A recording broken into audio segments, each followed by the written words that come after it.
On a beaucoup parlé de Brigitte Bardot, sa beauté, son corps, son déhanché, son port de reine, sa crinière de lionne blonde. Tout cela est vrai, mais fermez les yeux et écoutez. Écoutez la voix de Bardot, celle des années 60, quand la France et le monde la découvraient. 4 ans. Et vous avez commencé tout à fait par hasard, ou c'était plutôt par votre envie? Ça s'est passé très curieusement parce que j'avais pris une photo de mode dans un magazine et un metteur en scène a vu cette photo et m'a demandé de faire des vidéos. Et j'ai commencé à filmer, c'était avec Bourdieu. Immédiatement, des images surgissent, celles d'un autre temps, celles d'un autre modèle de femme, bien loin du modèle d'aujourd'hui, bien sûr, de femmes qui revendiquent à juste titre l'égalité femme-homme. Mais il fut un temps pas si lointain où le credo masculin dominant vis-à-vis des femmes était « Sois belle et tais-toi ». Des générations de femmes ont appris à minauder, à adoucir leur voix, à se faire petite pour obtenir la grâce, la protection, le désir d'un homme. C'était le temps où Mistinguett chantait « C'est mon homme ». Il me prend mes sous, je suis à bout, mais malgré tout, que voulez-vous? Il me fout des coups à l'époque, ça passait, maintenant c'est la garde à vue, car à partir de Brigitte Bardot, c'est une autre chanson qui commence, celle de la femme indépendante qui aspire à la liberté, celle de la femme libre, mais toujours gentille, un peu naïve, propre sur elle et qui ne veut pas déplaire. Déplaire, ça viendra plus tard. Voyez cette scène avec le journaliste François Chalet qui l'interviewe. C'était en 1960, elle avait 26 ans. Voilà. Qu'est-ce que vous en pensez? Je pense qu'il faudrait vraiment être anormal pour être contre. Moi, je crois en tout cas que ce que l'on vous reproche le plus... Quand elle lui demande de sa voix la plus naïve, « Qu'est-ce que vous en pensez ?» Elle joue au chat et à la souris avec le désir de l'homme. Son corps est celui d'une femme bien faite, très bien faite, quand sa voix est celle d'une petite fille un peu nunuche. Réécoutons l'interview avec François Chalet. Une charmante petite bourgeoise du 16e arrondissement. J'ai eu beaucoup de chance, c'est-à-dire que j'ai voulu faire du cinéma et j'ai tout fait pour en faire, c'est-à-dire que j'ai travaillé, pas beaucoup, mais enfin je me suis quand même donné un peu de mal. La voix de Brigitte Bardot, c'est une nonchalance portes, un peu parigote, aussi, un peu lascive, faussement nunuche quand elle dit « j'ai eu beaucoup de chance » ou qu'elle appuie les finales sur cinéma, travailler. On l'écoute encore. J'ai eu beaucoup de chance, c'est-à-dire que j'ai voulu faire du cinéma et j'ai tout fait pour en faire, c'est-à-dire que j'ai travaillé. En résumé, c'est la voix d'une bonne élève qui répond poliment aux questions des grands en faisant des phrases parfaites, comme avec le souci d'avoir une bonne note, c'est-à-dire d'être une élève en conformité. Sa personnalité vocale tient dans une voix affirmée, certes un débit tranquille avec des ralentis qui suggèrent la nonchalance, la sensualité, des voyelles étirées comme un parfum de reviens-y, des consonnes affirmées mais jamais dures, quelque chose dans la voix qui traîne un reste d'enfance ou d'innocence dans un corps de femme.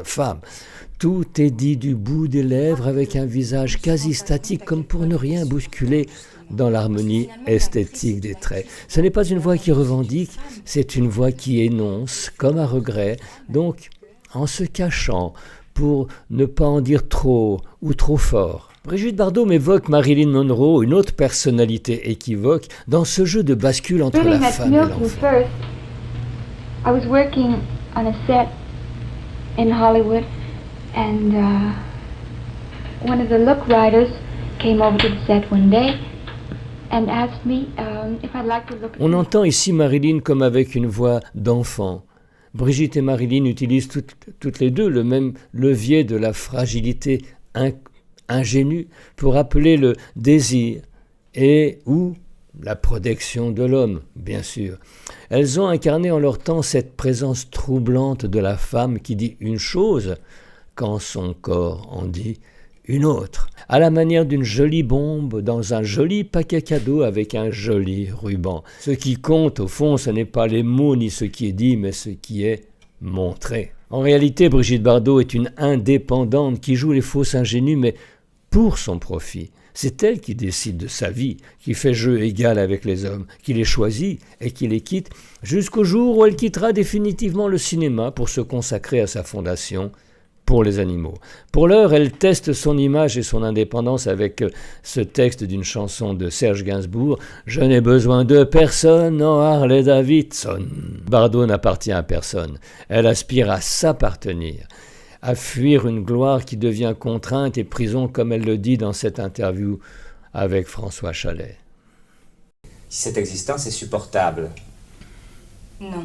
C'est encore la petite fille qui parle pour la femme. On ne se rend pas compte à quel point elle est insupportable, justement. Parce que finalement, une actrice, c'est une actrice, bon, mais avant tout, c'est une femme. C'est-à-dire que elle est faite comme toutes les femmes. Jusqu'à MeToo, la femme appartenait à la vision des hommes, selon ce que les hommes pensaient des femmes et la place qu'ils leur attribuaient. Au cinéma, les personnages féminins alternaient entre la pute, l'idiote ou la femme fatale. Peu de femmes PDG, avocates, ingénieures ou journalistes, surtout des secrétaires, des assistantes, des infirmières, toujours au service de l'homme ou du héros de l'histoire.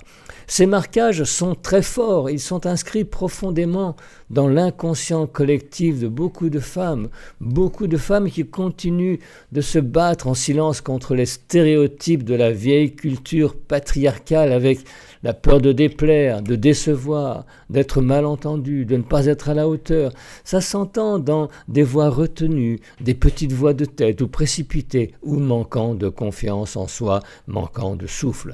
Les temps changent, certes, mais dans les corps, c'est beaucoup plus lent. À partir de MeToo, le cadre explose. Les voix des femmes enfants qu'on met dans son lit sur un claquement de doigts n'ont plus bonne presse, même pour en rire. Les rires gras ont perdu la partie.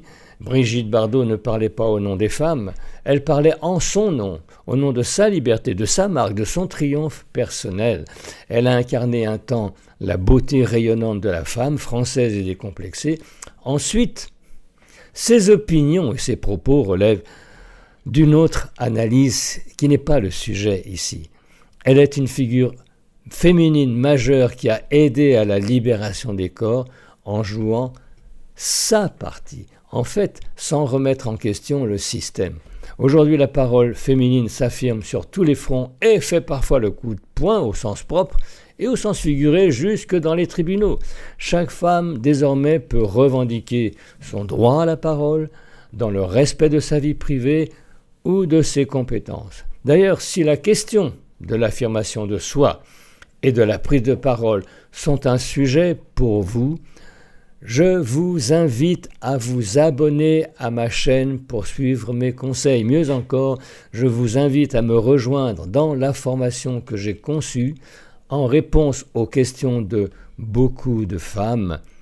Comment s'affirmer, comment prendre sa place en tant que femme d'action. Et ne ratez pas mon prochain live sur le sujet. Toutes les informations sont dans la description sous cette vidéo. À bientôt.